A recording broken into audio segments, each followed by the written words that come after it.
তুমি ছাড়া তো আমার আর কেউ নাই। আল্লাহ গো, তুমি যদি মাফ না করো কে আমাকে মাফ করবে? তুমি যদি মাফ না করো কে আমাকে মাফ করবে? তুমি যদি আমাকে মাফ করো তাহলে তোমার কোনো দিকে কমবে না, তুমি যদি আমাকে মাফ না করো তোমার কোনো দিকে বাড়বে না।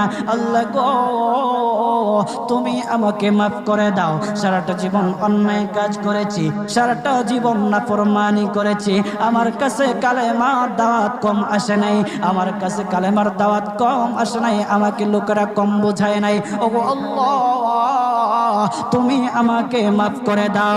মাফ না করলে কোথায় যাব, কার কাছে যাব? বাবা যখন মারে তখন মার কাছে আশ্রয় নেওয়া যায়, মা যখন প্রহার করে তখন বাবার কাছে আশ্রয় নেওয়া যায়, বাবা মা যখন প্রহার করে তখন দুনিয়ার কারো না কারো কাছে আশ্রয় নেওয়া যায়। ওগো